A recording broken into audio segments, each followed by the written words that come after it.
Bonjour, je vous retrouve aujourd'hui avec un nouveau tuto pour Simply Graphique. Alors aujourd'hui, on va travailler autour du die qui s'appelle Cône à décorer. Je vous l'avais montré aussi celui-ci dans la présentation, coucou, dans la présentation de la collection.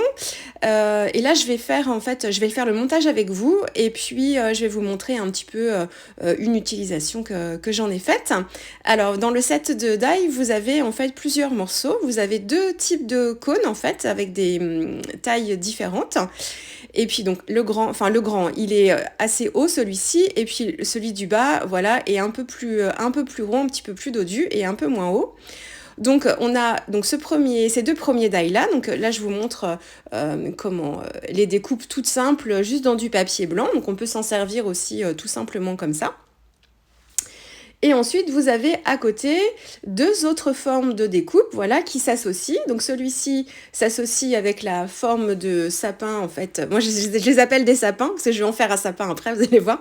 Celui-ci pour le cône qui sera le plus haut, et puis les petites étoiles pour le cône qui est plus dodu, là, plus arrondi. Donc, je les ai passés dans ma Big Shot. Donc, je me suis servi de ma première découpe. Et ensuite, j'ai positionné le die pour faire les emporte-pièces. Et voilà, donc des étoiles d'un côté. Là, j'essaye de faire tomber les étoiles. Quelquefois, quand on fait tomber un petit peu le die, il y a pas mal de petites étoiles qui sortent déjà. Mais quand même, je suis obligée d'utiliser mon petit poinçon pour les enlever. Gardez-les bien précieusement parce qu'elles sont toutes mignonnettes et on peut très facilement les utiliser après dans d'autres projets. Donc voilà, moi je les garde. Alors j'en ai fait des découpes dans du papier aussi doré et voilà, et je les récupère pour remplacer les dots aussi quelquefois sur mes pages ou sur mes cartes.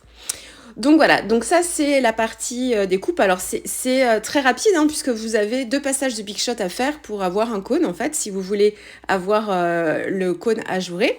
Et puis ensuite, on va assembler le cône. Donc moi j'ai fait un petit peu comme pour les boules de Noël que j'ai travaillé avec vous. J'adoucis pas, mais je travaille un petit peu le papier pour, vous voyez là ce que je suis en train de faire, pour l'incurver un petit peu et éviter en fait que au moment où je forme le cône, en fait, il se plie. C'est le risque un petit peu quelquefois quand on veut quelquefois aller trop vite, c'est que le papier ne s'arrondit pas mais se plie à certains endroits et on perd la rondeur.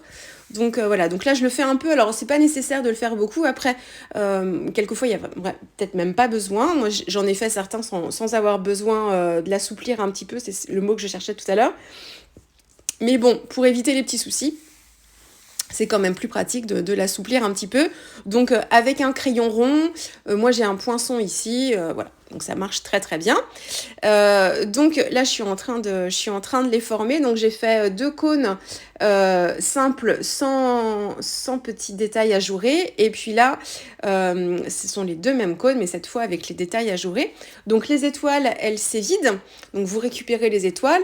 Par contre, l'autre die, en fait, vous fait des petits ronds, mais qui ne s'évitent pas, en fait. On a deux points d'accroche en fait du rond, donc on peut séparer en fait les deux côtés pour les faire se détacher un petit peu, mais ils restent en fait sur le papier. C'est pas des ronds qui s'évitent, c'est pour changer un petit peu aussi, d'avoir deux die différents. Là, c'est ce que je suis en train de faire. Donc j'ai formé le cône et ensuite je suis en train de rebiquer un petit peu les ronds, chaque extrémité pour qu'elles se séparent bien. Ça, c'est pour le premier. Et pour le deuxième, alors là, j'utilise pas un papier très épais. Je sais pas, il doit faire... il fait 200 grammes, je pense quand même, mais il n'est pas très, très épais. Vous allez voir que sur la version définitive que je fais derrière, le papier est plus épais. Et alors, c'est pas plus simple ni plus compliqué, c'est juste qu'il se tient peut-être un petit peu mieux. Mais par contre, c'est un petit peu plus rigide, donc il faut l'assouplir encore un petit peu plus, mais ça se fait bien aussi. Donc voilà, donc ça c'est pour vous montrer le montage classique. Et là, je vous montre ce que j'en ai fait. Donc, je vais travailler des aplats de couleurs. Alors, je prends pas mes aquarelles ici parce que je vais avoir deux grands morceaux de papier et pour avoir quelque chose de très intense, il aurait fallu que je mette plusieurs couches d'aquarelle. Donc là, j'ai préféré plutôt utiliser mes sprays Lindy's, mes sprays Magical. Ça faisait longtemps que je les avais pas pris en plus. J'étais contente de les retrouver. Donc je fais 2 morceaux de papier, j'en fais un plutôt clair, c'est ce que vous avez vu au tout début où j'ai plusieurs verres mais plutôt lumineux. Donc j'ai le Rusty Lanterne Lime. J'ai utilisé aussi un Bling Eye Blonde, je ne sais pas si ça se prononce comme ça, donc c'est presque un jaune, même un jaune complètement. Et puis ensuite, j'ai le Ponderosa Pine Olives, donc ça c'est pour la première version plutôt lumineuse. Et ensuite, j'en ai fait une deuxième, vous voyez ici, beaucoup plus foncée. Donc, c'est les mêmes couleurs, sauf que j'ai rajouté en plus du Dragonfly de Nîmes pour avoir un vert, en fait, désaturer mon vert et du coup le foncer un petit peu. J'avais pas de vert sapin qui me correspondait dans les couleurs. Donc, les sprays Lindy's, ils se mélangent très très bien. Un peu comme avec les aquarelles. Et du coup, on peut modifier un peu les couleurs et multiplier un peu le panel de couleurs en mélangeant les différents sprays. Donc j'ai fait ça sur 2 morceaux de papier. Le papier que j'utilise ici, c'est un papier de test que j'ai eu en essai avec des commandes dans un magasin de Beaux-Arts. C'est du papier en 100% coton. C'est pas du tout nécessaire d'utiliser du 100% coton pour ça, donc c'est du papier aquarelle. C'est pas du tout indispensable d'utiliser du 100% coton pour ça. Autant avec les aquarelles, quand on travaille les aquarelles et puis certains effets, c'est bien d'avoir du coton, mais alors là pas du tout. C'est juste qu'il me restait plein de papier et que c'était l'occasion de les utiliser puis de voir un petit peu comment le papier réagissait aussi avec les sprays. Bon, il réagit très très bien, mais franchement, c'est pas essentiel de prendre un papier de si grande qualité pour faire ce travail-là. Votre papier habituel que vous utilisez quand vous travaillez avec vos poudres Magical ou vos sprays, ça suffit largement. Donc, j'ai donc 2 morceaux de papier, un dans des tons foncés, un dans des tons clairs, et dans chacun des morceaux de papier, je peux faire 2 découpes du même die. Donc, j'ai choisi d'utiliser le cône qui est le plus allongé, enfin le plus haut, et je vais faire en fait 3, c'est ce que vous avez vu juste avant, 3 découpes avec le même die. Et ensuite, il y a juste une découpe dans le papier le plus clair que j'ai travaillé avec le deuxième die et les ronds pour avoir en fait un effet ajouré. Mais je ne l'ai pas fait sur les autres puisque vous allez voir que je vais les empiler, ces petits sapins. Et donc, j'ai pas besoin d'avoir une découpe sur les sapins du dessous puisqu'on les verra pas. Enfin, ça aurait pu être sympa aussi d'ailleurs parce qu'on va les voir un peu quand même. Mais moi, je voulais pas cet effet-là. Je voulais juste le sapin en fait qu'on verrait à l'extérieur ajouré et puis ceux du dessous en version pleine. Donc, voilà. Donc, j'ai 3 sapins qui sont pleins et j'ai un sapin qui est ajouré et ensuite je les empile. Mais quand vous les empilez en fait directement les uns sur les autres, vous allez avoir en fait, alors il y a un petit jeu en fait à chaque fois. Donc plus on les empile et plus le sapin monte en hauteur. Par contre le jeu il est pas très large quoi. On n'a pas beaucoup de marge. Donc pour pouvoir rajouter du volume et de la hauteur en fait. J'ai mis de la mousse 3D sur le haut de chaque sapin, enfin ceux qui sont juste en dessous là, de chaque côté pour que en fait quand je mette le sapin par-dessus, celui qui vient par-dessus, il soit bloqué et qu'il descende pas complètement.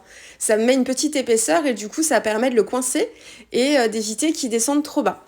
J'ai essayé plein de techniques, j'ai essayé un cure-dent aussi pour les piquer et puis pour leur permettre de rester en fait plus en hauteur, mais ça me convenait pas, ça me plaisait pas.